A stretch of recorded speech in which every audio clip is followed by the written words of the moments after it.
exalter Dieu notre Père pour ce moment béni. Merci parce que tu es présent dans ton assemblée.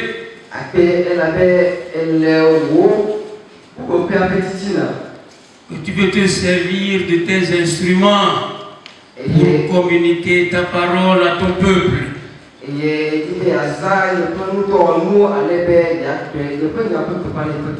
Seigneur, que cette parole glorifie ton nom dans nos vies. Que ça apporte un changement spécial en nous. C'est au nom de Jésus que nous prions. Amen. Amen. Rejetant donc toute méchanceté et toute ruse, la dissimulation, l'envie et toute médisance, désirez comme des enfants nouveau-nés le lait spirituel et pur, afin que par lui vous croissiez pour le salut, si vous avez goûté que le Seigneur est bon. Approchez-vous de lui, pierre vivante, rejetée par les hommes, mais choisie et précieuse devant Dieu. Et vous-même, comme des pierres vivantes, édifiez-vous pour former une maison spirituelle, un saint sacerdoce, afin d'offrir des victimes spirituelles, agréables à Dieu par Jésus-Christ. Amen.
D'écouter la lecture de la parole de Dieu.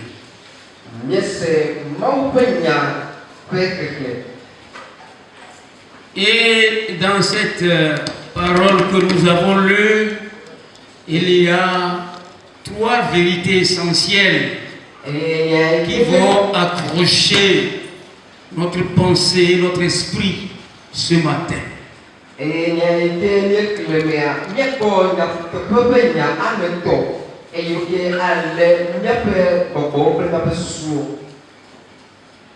La première vérité touche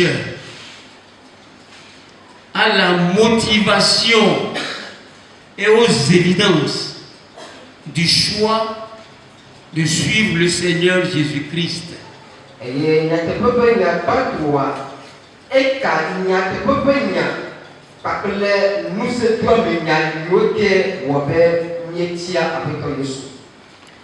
La deuxième vérité touche à ce que nous sommes devenus en Christ.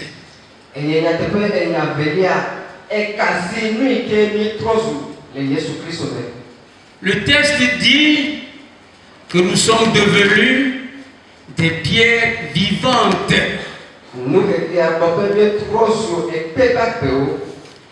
Et ce que nous sommes se valorise ou transparaît dans ce que nous faisons à partir de ce que nous sommes. Et lui était trois jours. Et bien assis pour et you would be et lui était mieux on a là. Vous savez que la vérité dit que ce que tu es doit se voir dans ce que tu fais. Et donc, si ce que nous faisons ne révèle pas ce que nous sommes, alors là, nous mentons nous-mêmes, à nous-mêmes.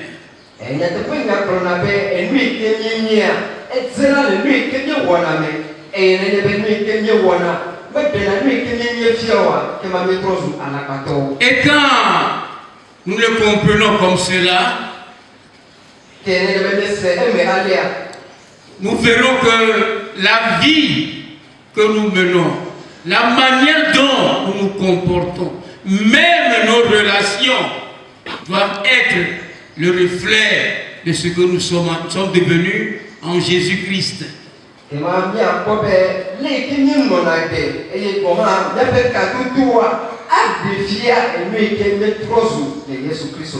Et comme quelqu'un pourra si bien le dire,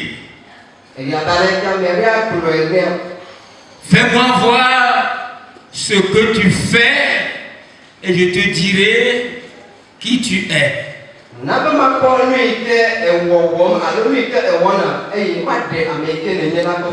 La troisième vérité que nous allons toucher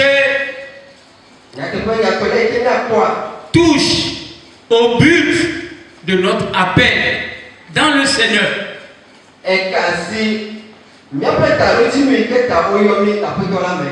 Vous savez qu'enfant de Dieu, qu'en tant qu'enfant de Dieu, nous avons sur nos têtes une vocation divine à nous adresser par Dieu qui nous a appelés.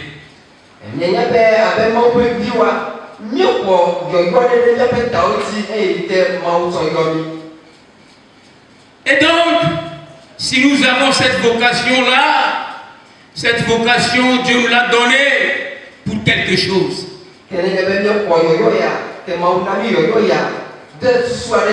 Ce qui fait que dans nos manières d'agir, nous devons tout faire pour que ce but divin-là, qui accompagne notre vocation, soit réalisé et accompli.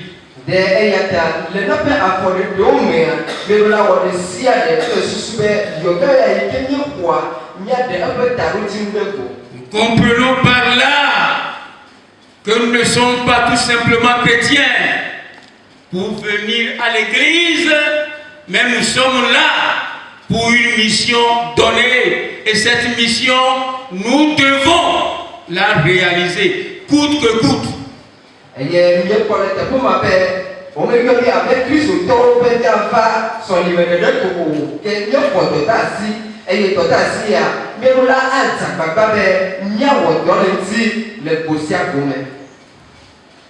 La motivation et les évidences du choix d'appartenir à Jésus-Christ.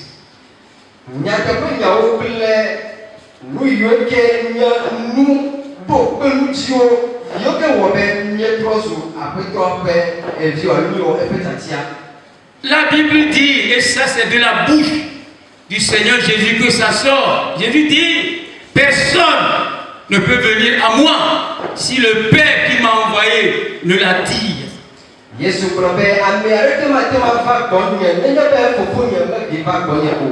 Et personne donc ne peut aller à Christ si Dieu n'utilise pas quelque chose pour le pousser vers Christ. Et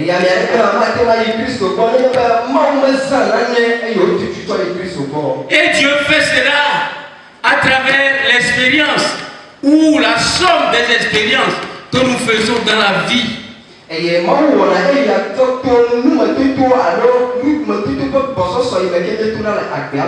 Quand vous allez dans la Bible et que vous venez dans la vie des hommes tout simplement, vous comprendrez une chose. Tous ceux qui ont choisi de suivre Christ ont été motivés, poussés par quelque chose. Et c'est comme cela que Dieu agit. Pour nous pousser vers le bon chemin. Certains sont venus à Christ parce qu'ils sont frappés par une maladie. D'autres sont venus à Christ parce qu'ils n'ont personne dans cette vie avec qui marcher.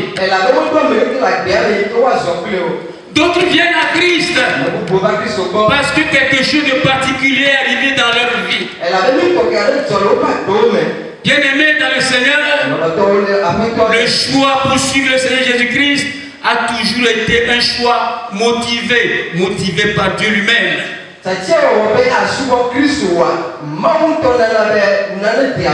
Et une fois que ce choix est fait,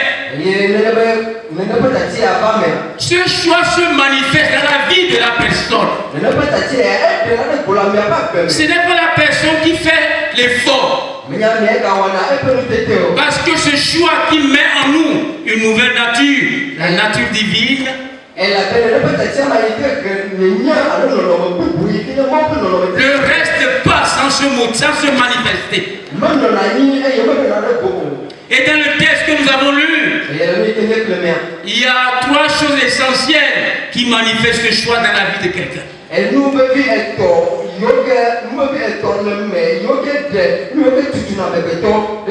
Donc si tu dis que tu es chrétien, mais que tu n'as pas ces évidences dans ta vie, alors pose-toi des questions et revois ta décision. La première chose qui rend cela évident, c'est le rejet de ce qui constitue la vie de l'homme irrégénéré.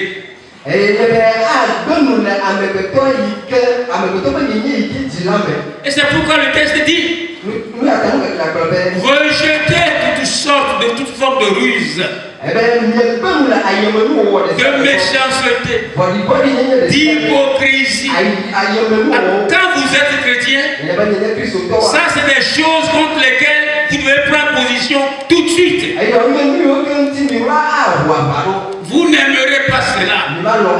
Et si quelqu'un se comporte comme cela devant vous, vous ne chercherez pas à évoluer avec lui. La deuxième chose qui rend évident ce choix, c'est votre soif profonde pour la parole de Dieu. Si vous êtes né de nouveau et que vous êtes né en Christ, vous aurez faim et soif de la parole de Dieu. Vous la lirez en tout temps.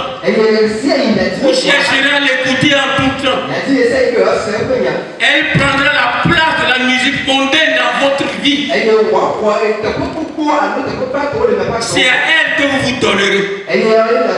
Si vous êtes chrétien, mais que vous ne faites pas cela, posez-vous des questions. Parce que j'ai dit ceci, ce n'est pas votre effort qui va le faire, mais c'est la nature divine qui est en vous, qui se manifeste comme cela.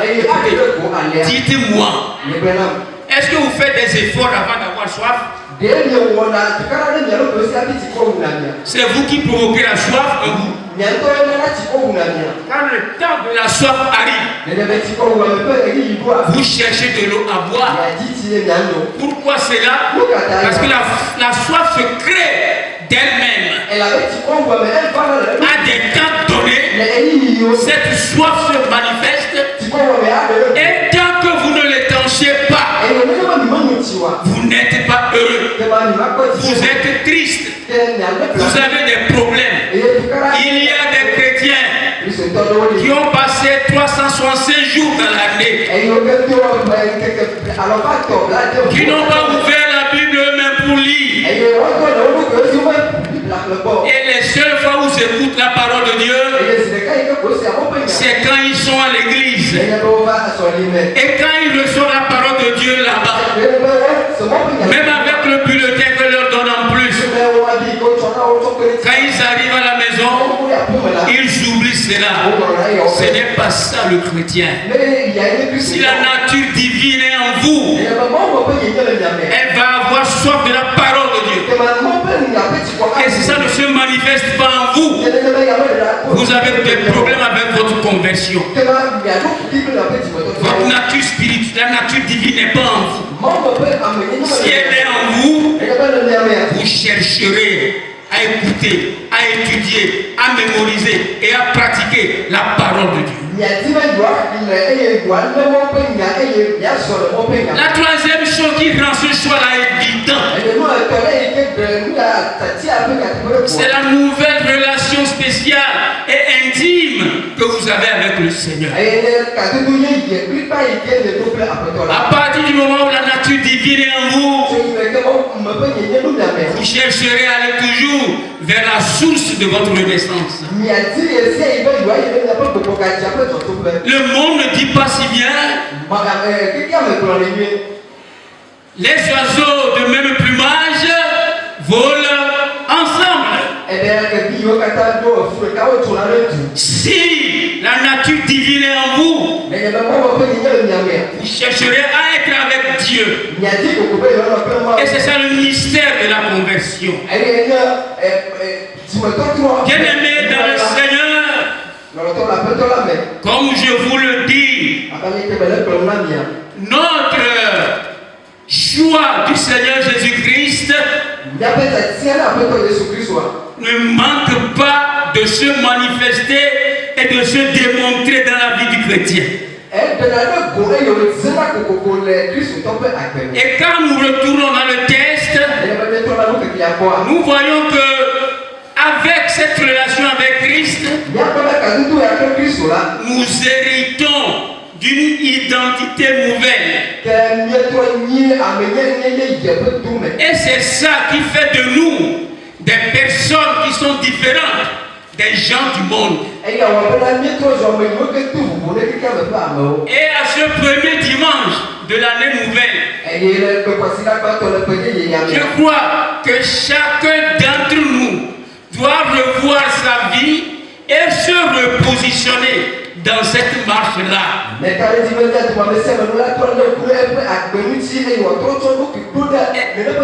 Je crois que nous avons fait le bilan comme les gens le font généralement. Et que chacun de nous a pu identifier ce qui ne va pas dans sa marche avec le Seigneur. Et que chacun a pris l'engagement de se détourner de cela. Si vous ne l'avez pas encore fait, c'est encore le temps aujourd'hui.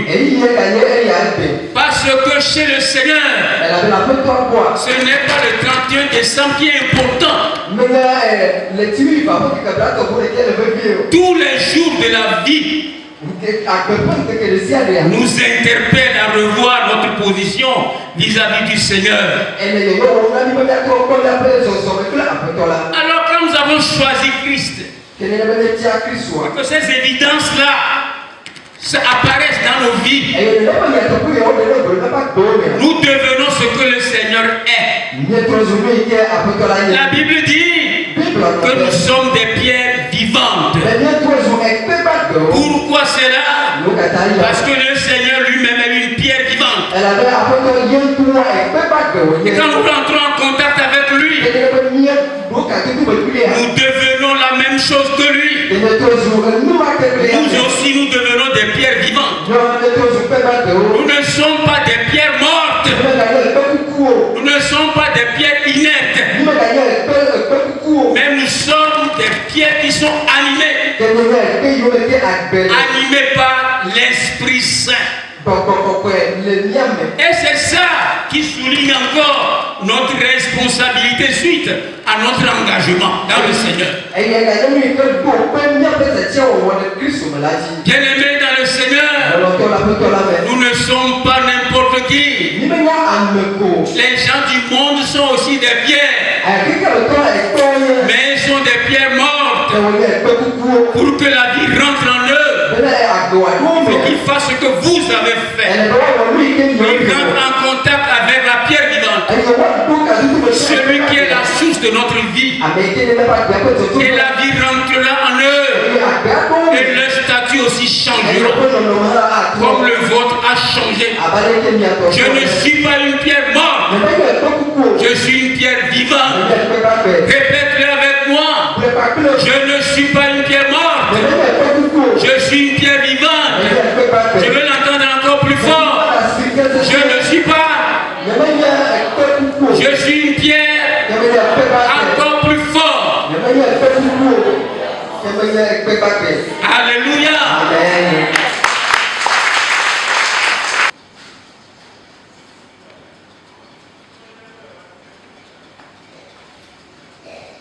Quand vous voyez quelqu'un se fabriquer des briques,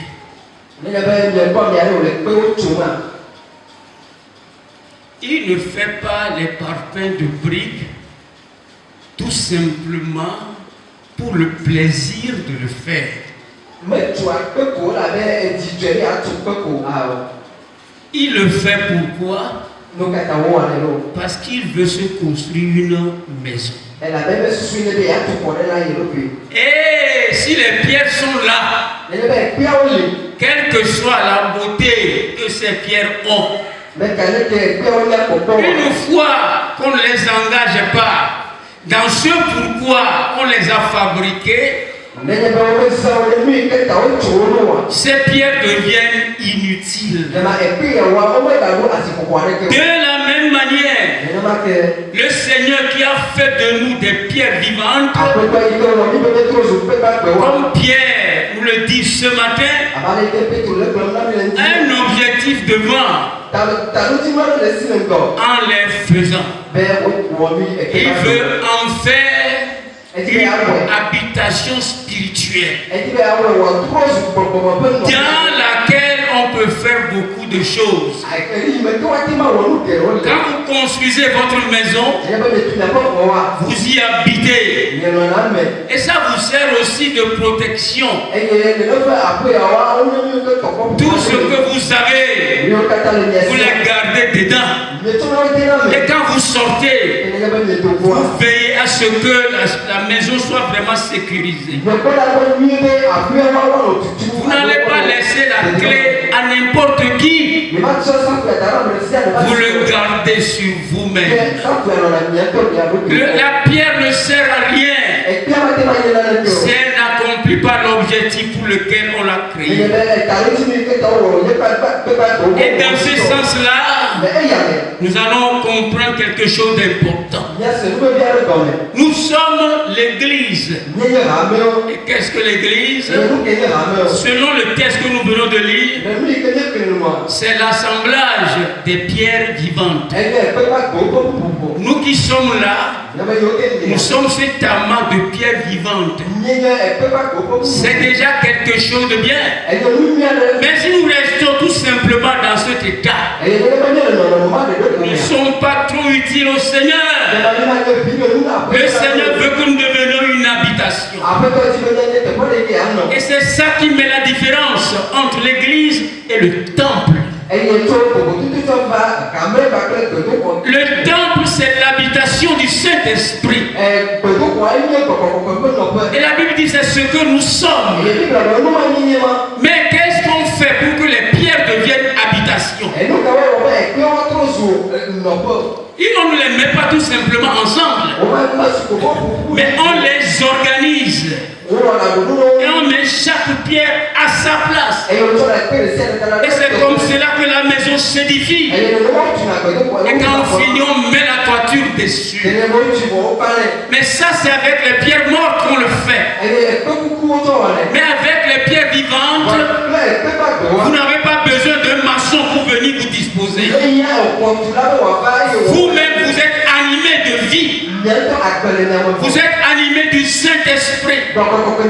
Et c'est dans ce sens-là que chacun de nous, en tant que pierre vivante, doit pouvoir où se positionner dans cette organisation-là, savoir comment nous interpénétrer de manière harmonieuse, chacun occupant sa place précise.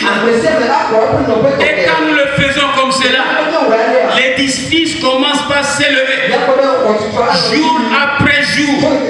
Et ça devient une habitation du Saint-Esprit. L'apôtre Paul dit, l'apôtre Pierre plutôt dit, édifiez-vous, mettez-vous ensemble. Il n'a pas dit, laissez quelqu'un venir vous édifier. Vous-même, vous êtes des architectes. Et chacun doit savoir là où il doit rester dans l'édifice. Avec qui il doit être. Comment il doit se coller à l'autre. Pour que la main des pierres devienne une habitation. Une habitation du Saint-Esprit dans laquelle Dieu habite. La Bible dit, ne savez-vous pas que vous êtes le temple du Saint-Esprit et que l'Esprit de Dieu habite en vous? S'édifier, c'est quoi? C'est s'engager dans la communion avec les autres. Les accepter et se dire que j'ai besoin de toi. Que sans toi, je suis une pierre inutile. Je ne sers à rien. Je ne sers pas à grand chose. Parce qu'on ne construit pas une habitation avec une seule pierre. Bien-aimé en Christ, c'est sur quoi le Seigneur nous appelle cette année. Soyons ensemble soudés les uns aux autres, en mettant ce que nous sommes au service de l'autre, en acceptant d'être avec lui, quel que soit ce qu'il est, que nous acceptions de nous interpénétrer, de manière à ce que nous constituions quelque chose de solide. Et comme ça, quand les intempéries viennent, ils ne nous feront rien. Nous resterons debout. Debout dans le Seigneur. Pour la marche avec le Seigneur. Allant devant. Pour aller chercher d'autres pierres encore. Des pierres mortes. Les amener au Seigneur. Afin que le Seigneur leur communique ça. Alléluia. Amen.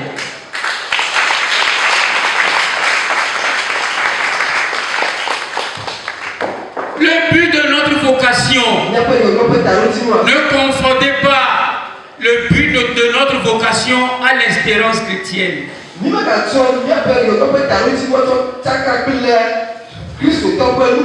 Beaucoup de chrétiens résument tout simplement le but de leur vie à ce que nous allons avoir au ciel.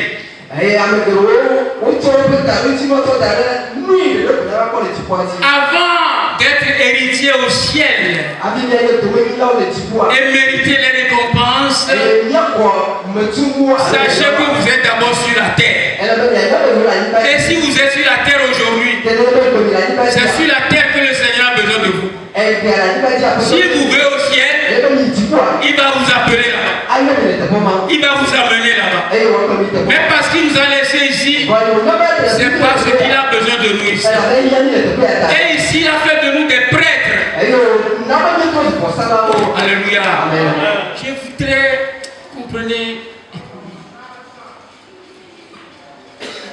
quand nous voyons ce que Jésus a fait de nous, ça doit nous pousser à nous engager à son service. Vous savez, les hommes dans cette vie, même si vous êtes son ami, il fera tout pour que vous n'arriviez pas à son niveau.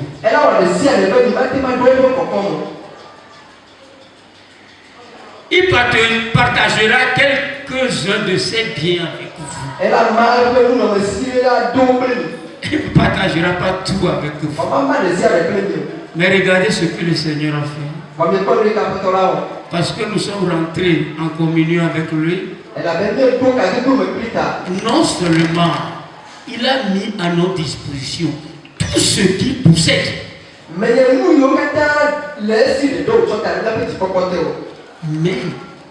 il fait de nous la même chose que lui-même. Si je suis à ta place, je dirais Amen pour ça. Parce qu'aucun homme ne le fait. Même si vous êtes au service du président de la République, cherchez tout simplement à devenir président de la République comme lui. Qu'est-ce qui va arriver? Vous comprenez, n'est-ce pas? Même le Seigneur Jésus-Christ, il est fils de Dieu et il a fait de nous des enfants de Dieu. Il est pierre vivante et il fait de nous des pierres vivantes. Il est sacrificateur pour Dieu son Père. Il a fait de nous des sacrificateurs pour Dieu son Père. Alléluia.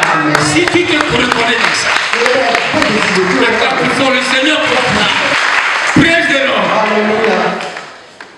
Alors quand la suite est comme cela, écoutez mes frères, pourquoi nous allons perdre notre temps dans des choses futiles de la vie? Sachons qui nous sommes, même si les autres ne veulent pas nous reconnaître dedans, nous sommes ce que nous sommes. C'est pourquoi c'est important que des pierres vivantes, il est important que nous devenions un temple spirituel pour Dieu. Parce que nous sommes des prêtres pour Dieu et nous sommes appelés à lui présenter des sacrifices. Quand vous allez dans l'Ancien Testament, est-ce qu'un Pierre part ici, là, l'image de l'Ancien Testament? Quand vous rentrez dans l'Ancien Testament, on n'offre pas les sacrifices partout. C'est pourquoi lorsqu'ils étaient dans le désert, la première chose que Dieu a demandé au peuple de faire, c'est de construire un tabernacle qui est un temple mobile. Et c'est dans ça qu'on présente des sacrifices à Dieu. Et quand ils sont arrivés dans le territoire promis, David a trouvé, poussé par le Saint-Esprit, qu'on ne doit pas tout simplement rester dans le temple mobile. Il faut qu'on construise un véritable temple qui fait la gloire de Dieu. Dieu a approuvé son idée et ça a été construit et c'est dedans qu'on fait le sacrifice. Et nous aussi, nous sommes des prêtres, des sacrificateurs qui doivent offrir des sacrifices à Dieu. Où voulez-vous que nous présentions ces sacrifices-là? C'est dans le temple spirituel qu'on ne voit pas, que nous constituons par notre communion fraternelle, par notre édification. Et c'est quand nous arrivons à ce niveau-là que Dieu acceptera notre sacrifice. Avant cela, si nous ne devenions pas ce temple-là, par une communion solide et sincère, en nous aimant comme Dieu nous a aimés, Dieu n'approuvera pas nos sacrifices. Parce qu'il ne veut pas que nous allions présenter des sacrifices partout. Il veut que nous les présentions dans le temple spirituel qu'il a construit par nous, des pierres vivantes. Alléluia.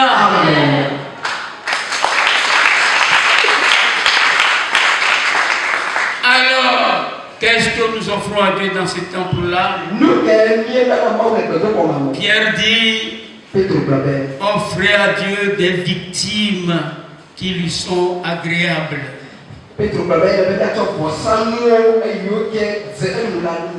Quelles sont donc ces victimes-là? C'est d'abord notre corps. Quand on parle de notre corps, ça réunit tout ce que nous faisons, nos actions. Et nos actions sont motivées par notre personnalité. Donc la première victime que nous offrons dans le temple, que nous constituons avec notre communion fraternelle, c'est notre corps que nous présentons d'abord à Dieu.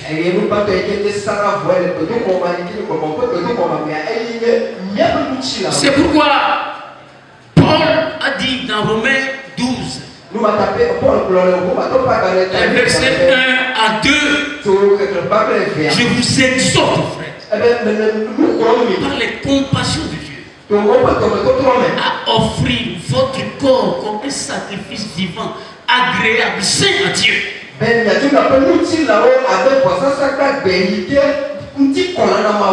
Bien-aimé en Christ, dis-moi, est-ce que tu considères ton corps comme un sacrifice que tu as offert à Dieu?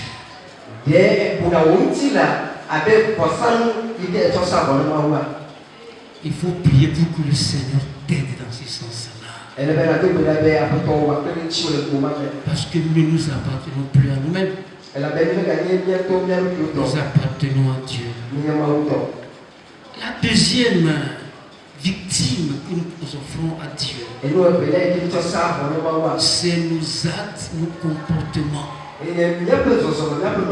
nos relations, les fruits que nous portons, ceux que nous évangélisons, les pierres mortes que nous ramenons à Dieu, que nous mettons en contact avec Jésus-Christ, la pierre vivante,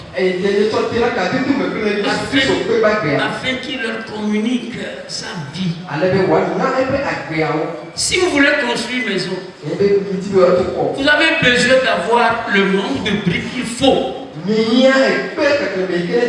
S'il n'y a pas la quantité suffisante de briques, vous finissez pas votre maison. C'est pourquoi nous devons aller les chercher. Nous sommes tout d'abord un temple spirituel. Mais le Seigneur est en train de construire le grand temple encore. C'est pourquoi allons chercher ces briques-là. Allons chercher ces pierres. Amenons-les au Seigneur afin qu'il leur communique sa vie. Ces pierres sont autour de toi. 24 heures sur 24, tu les côtoies.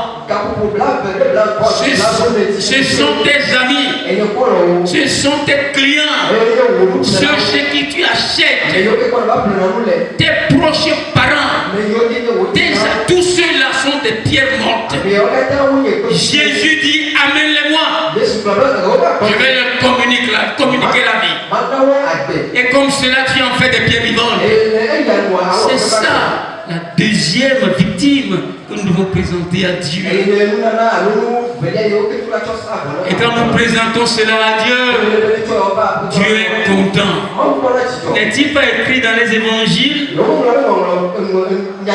Il y a plus de joie dans le ciel pour un seul pécheur qui se répand que pour 99 autres qui n'ont pas besoin de repentance. Alors va chercher celui-là pour le Seigneur. Pendant 365 jours, combien de personnes tu as amenées au Seigneur? Combien de personnes tu lui as amenées? Quelle victime agréable tu lui as amenée dans ce sens-là? Il n'est pas tard. Avec notre Dieu a trouvé des opportunités qui se renouvellent.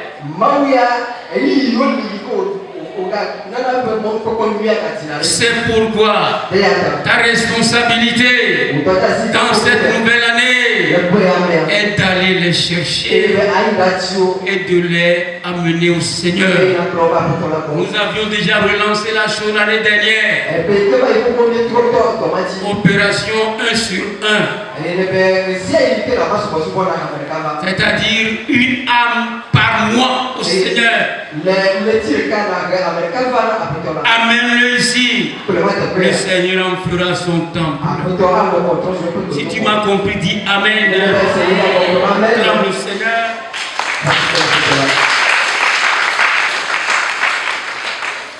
La troisième victime que nous devons offrir à Dieu, c'est notre espérance. Qu'est-ce que nous attendons du Seigneur? Le Seigneur a beaucoup de choses en réserve pour nous en tout cas. Et même cette espérance-là, offrons-le au Seigneur comme un sacrifice agréable à lui. Si nous pensons aller au ciel, si nous pensons hériter des couronnes, offrons ces couronnes-là au Seigneur, parce que c'est au Seigneur. Quand vous allez dans l'Apocalypse, vous voyez les 24 vieillards qui sont autour du trône et ils ont leur couronne dans la main.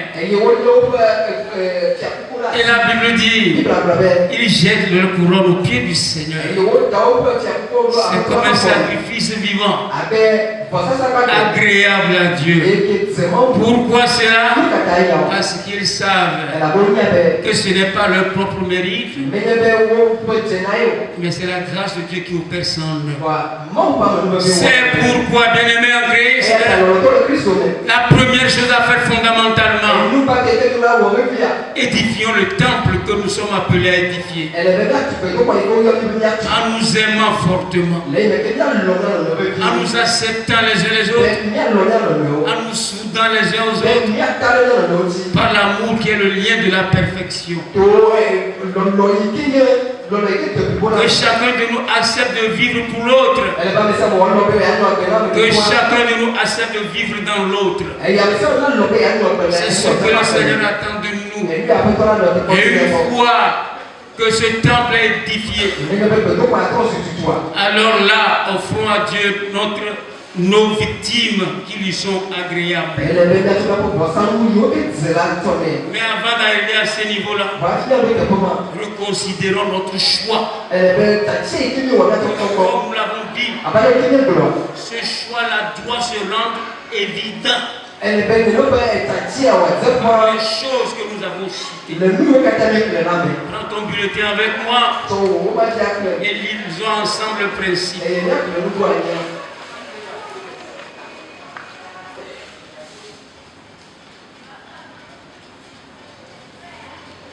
La réalisation de la raison d'être de l'Église, ou de la réalisation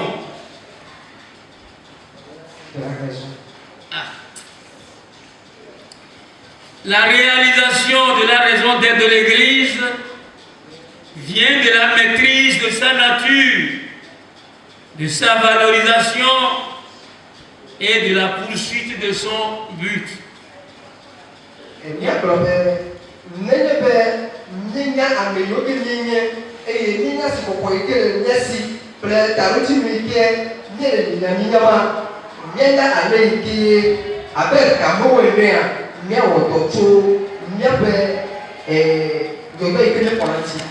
Lisez avec moi.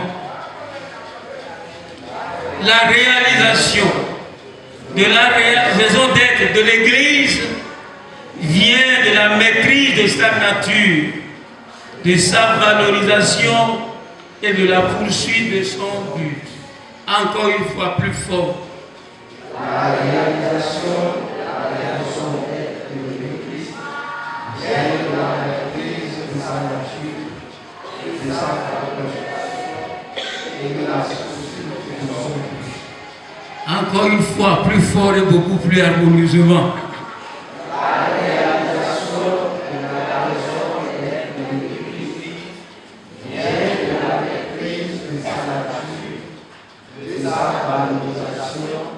Et de la poursuite de son but. Le principe premier, l'explication du principe veut dire quoi?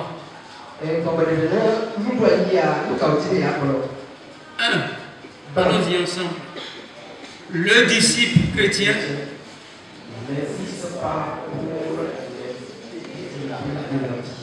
le disciple chrétien n'existe pas pour les futilités de la vie, mes frères et sœurs. 24 derniers, les gens ont dit réveillons dans l'église.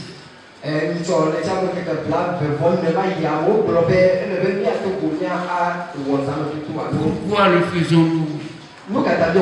Si c'est juste pour satisfaire notre ego, ça ne sert à rien.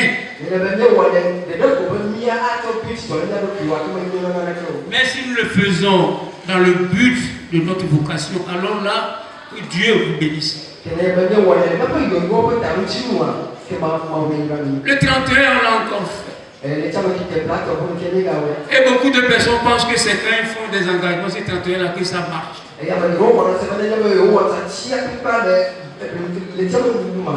Moi, je vous assure, le 1er janvier déjà, ils sont retombés dans ce que ne faisons pas des choses futiles. Donnons essence à notre vie. Et que les actes que nous posons dans la vie fassent partie de ce pourquoi le Seigneur nous appelle. Identifiez ce qui est futile dans la vie. Écartez-vous de cela. Même si c'est vos amis. À partir du moment où ils n'entrent pas dans la réalisation du but de Dieu pour votre vie, écartez-les. Allez ailleurs. Parce qu'ailleurs le Seigneur vous attend. Et il y a des choses beaucoup plus utiles là-bas que vous allez faire et que le Seigneur va récompenser. Vous êtes des gens spéciaux. Alors marchez comme des gens spéciaux. Et c'est cela que le Seigneur veut voir en nous. Parce que nous sommes ses enfants. Il est spécial. Nous devons être aussi spéciaux. Et marcher comme il a marché. C'est là le défi que nous devons relever. Qu'est-ce que le principe veut encore dire?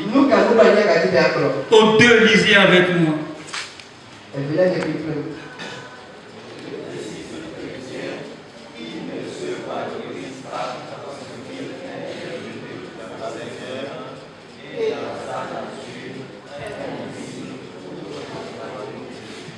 Moi, je n'ai pas compris. Parce que vous n'avez pas lu à vous. Allons-y ensemble.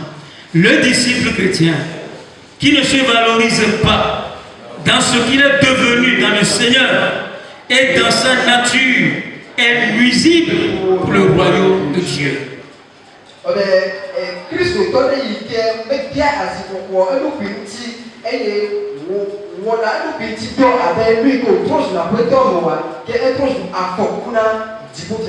Je veux dire, vous aurez beau être une brique ou bien une pierre vivante. Tant que vous ne rentrez pas dans l'édification, vous devenez un temple spirituel. Vous êtes une perte pour le royaume de Dieu. C'est pourquoi, dès à présent, pose-toi la question de savoir quelle nature de communion je vis avec mes frères et sœurs dans le Seigneur. Qu'est-ce que le principe veut dire? Au point 3, lisez avec moi.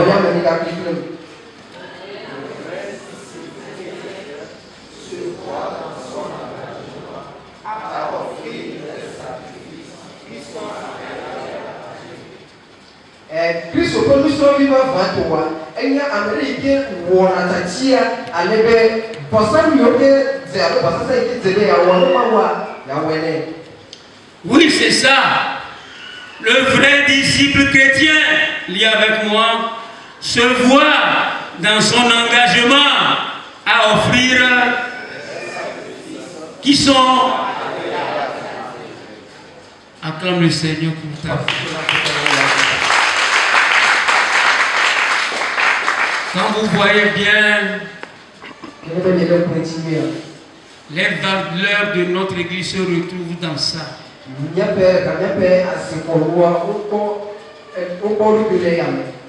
Quelles sont nos valeurs? L'adoration. Ensuite, et enfin, bien-aimé dans le Seigneur, est-ce que tu crois que tu dois faire? Tu dois renouveler ton engagement avec le Seigneur ce matin.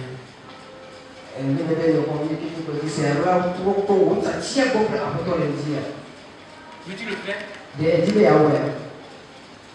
Est-ce que le Saint-Esprit t'a parlé ce matin? Je ne t'entends pas. Il t'a parlé? Alors, tu veux faire un engagement? Moi, je voudrais bien le faire. Alors, je voudrais prier. Il se tient sur ses pieds. Et que nous parlons avec le Seigneur. Que nous réengageons. Que nous disons, Seigneur, que Seigneur, pas d'aujourd'hui, il faut que ma marche avec toi soit différente. Et si tu le fais, tu vas devenir un nouveau chrétien qui marche dans la victoire en Jésus-Christ, de jour en jour. Bien-aimé en Christ, le Seigneur me fait de grandes choses dans ta vie. Ouvre ton cœur, élargis-toi et laisse-le l'opérer en toi.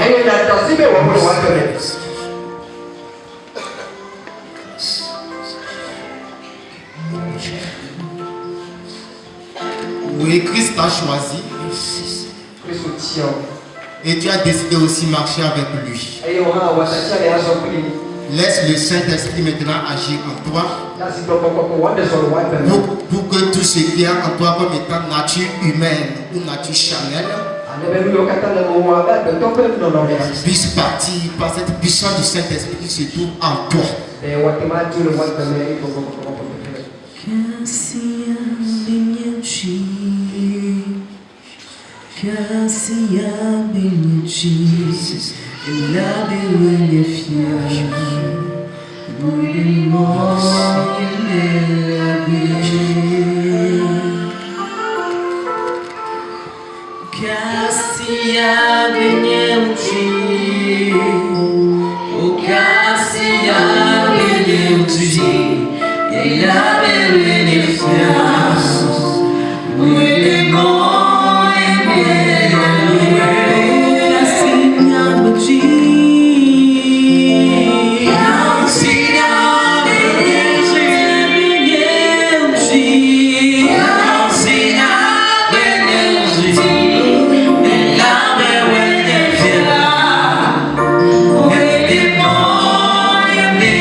Ainsi donc, regarde-toi dans ce que tu es dans ta position. Pour que tu puisses aider les autres. Pour que tu puisses aimer les autres. Pour que tu puisses venir lorsqu'ils ont besoin de toi. Prie ainsi pour cette communion que nous devons cultiver étant chrétiens.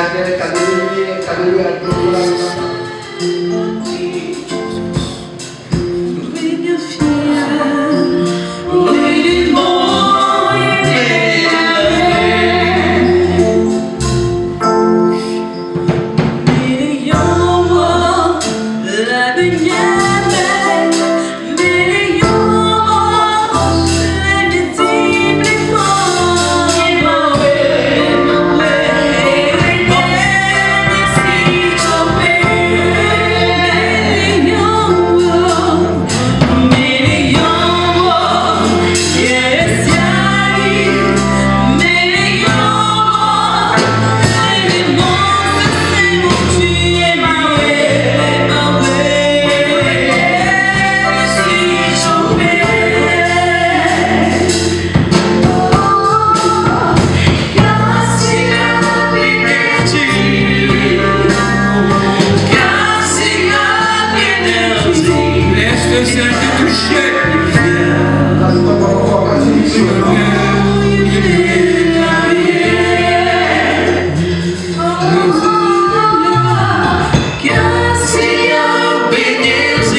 ton nom. Après toi, il y a encore. Merci pour ces cœurs qui sont devant toi ce matin. Enseigne chacun de nous à nous réjouir dans ce que nous sommes devenus en toi.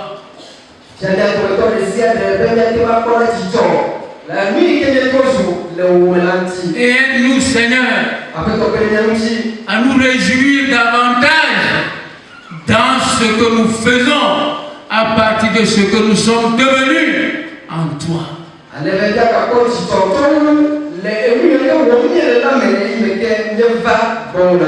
Au nom de Jésus, nous avons prié. Amen. Amen.